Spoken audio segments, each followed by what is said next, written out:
رب اشرح لی صدری ویسر لی امری واحلل عقدۃ من لسانی یفقہوا قولی۔ السلام علیکم ورحمۃ اللہ۔ سورۃ حدید کی آیت نمبر 21 میں اللہ رب العزت نے فرمایا، دوڑو اپنے رب کی مغفرت اور اس کی جنت کی طرف، جس کی چوڑائی آسمان اور زمین کی چوڑائی جتنی ہے۔ ان لوگوں کے لیے تیار کی گئی ہے جو اللہ تعالیٰ پر اور اس کے رسولوں پر ایمان لائے۔ یہ اللہ تعالیٰ کا فضل ہے، وہ جسے چاہتا ہے عطا کرتا ہے، اور اللہ تعالیٰ بڑے ہی فضل والا ہے۔ اللہ رب العزت نے فرمایا کہ دوڑو، یعنی ایک دوسرے سے آگے بڑھ جانے کے جذبے سے دوڑو، نیکیوں میں سبقت لے جانے کے جذبے سے دوڑو، اللہ تعالیٰ کی مغفرت کی طرف دوڑو، ایسی خالص توبہ کی طرف دوڑو کہ اللہ تعالیٰ تمہیں معاف کر دیں، ایسی استغفار اللہ کے حضور کرو کہ اللہ تعالیٰ تمہیں معاف کر دیں، گناہوں سے بچنے کے سلسلے میں دوڑو، گناہوں سے دوڑ جاؤ کہ کہیں پہ غلط کام ہو رہا ہے تو وہاں سے بھاگنے کی کوشش کرو، دوڑو اللہ رب العزت کی مغفرت اور اس کی جنت کی طرف۔ تو یعنی کمر باندھ لیں، بھاگیں، دوڑیں، سیکھیں، علم حاصل کریں، لوگوں تک پہنچائیں۔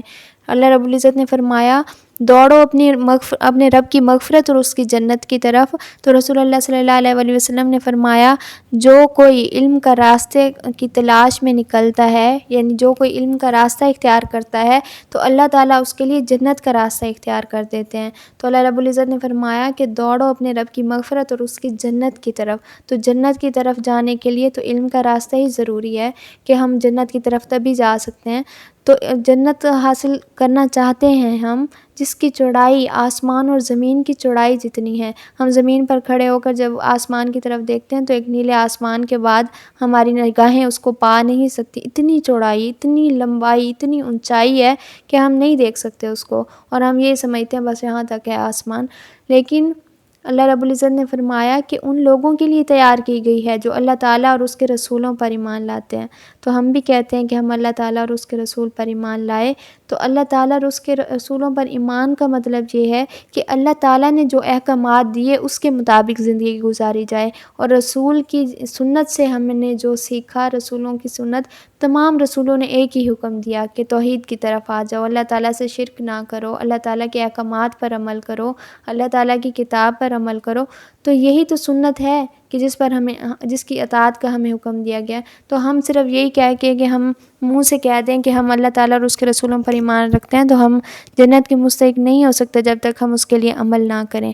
تو کوشش کریں، علم حاصل کریں، اس پر عمل کریں۔ اللہ رب العزت نے قرآن میں فرمایا، تم وہ بہترین امت ہو جو نکالی گئی ہو، لوگوں کو نیکی کا حکم دیتے ہو اور برائی سے روکتے ہو۔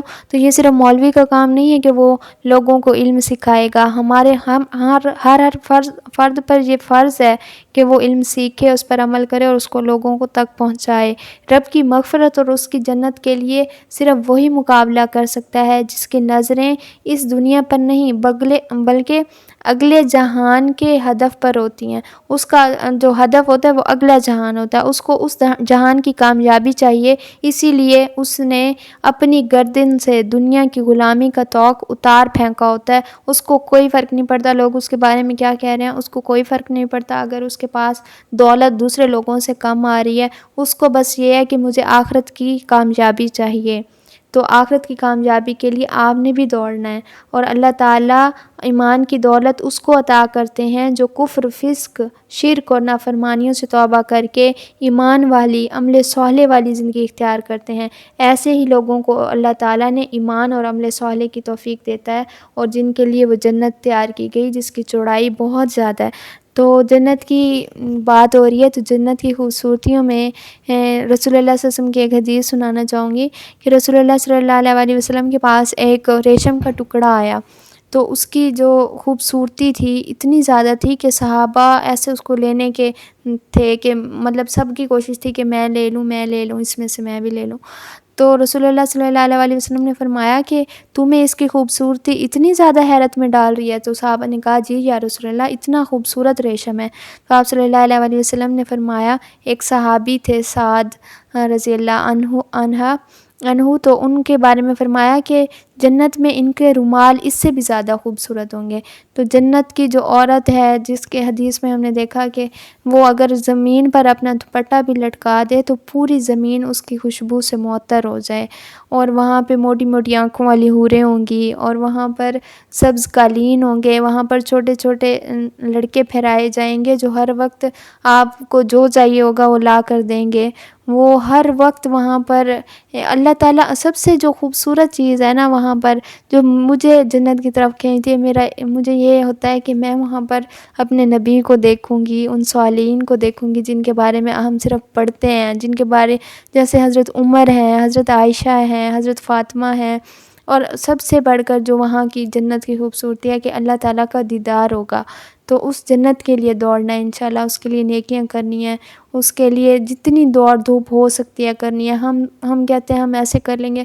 میں ایک بات آپ کو بتا دوں، جب تک ہم اس قرآن کا علم حاصل نہیں کرتے نا، تب تک ہمیں کوئی بات بھی، کوئی عمل بھی ہمیں اس تک نہیں لے جا سکتا، کیونکہ ٹھیک ہے ہر چیز پہ اللہ رب العزت نے خوشخبریاں دی ہیں، لیکن قرآن کو ہم پڑھتے ہیں نا، اس کے بعد ہمارا لائف سٹائل چینج ہو جاتا ہے۔ جب لائف سٹائل چینج ہوتا ہے پھر ہی وہ عمل ہو پاتے ہیں، ورنہ ایک ہی عمل کی وجہ سے صرف عبادت گزار ہونے سے ایک حدیث ہم نے پڑھی تھی کہ 100 عبادت گزار سے ایک عالم بہتر ہے۔ 100 عبادت گزاروں جو ہر وقت عبادت کرتے ہیں لیکن ایک علم والا ان سے زیادہ بہتر ہے۔ تو علم کو حاصل کرنا ہے انشاءاللہ۔ اللہ تعالیٰ سب کے لیے آسانیاں کریں، میرے لیے بھی آسانیاں کریں۔ اللہ تعالیٰ ہمیں ایسی خوبصورت جنت میں داخل کر دیں جس میں ہم پیارے پیارے ڈریسز پہنیں گے، جس میں ہمارے لیے 70 اللہ رب العزت نے قرآن میں فرمایا کہ کپڑے پہنائے جائیں گے ان کو، اور پھر بھی ان کی پنڈلیاں نظر آتی ہوں گی۔ اس میں ہم فل تیار شیار ہوا کریں گے، اوپن پھرا کریں گے، جیسے ابھی بھی دل تو نہیں چاہتا یہاں پہ اوپن پھرنے کا، لیکن ہم وہاں پہ فل تیار ہوا کریں گے نا، ہم وہاں پر انجوائے کریں گے اللہ رب العزت کے رسول کی محفلوں کو، اللہ تعالیٰ کی جنتوں کو۔ اللہ تعالیٰ ہمیں ایسی جنتوں میں داخل کر دیں۔ رب ابن لی عندک بیتا فی الجنہ، اللہم انی نسألک الجنۃ الفردوس ونعوذ بک من النار۔ السلام علیکم ورحمۃ اللہ۔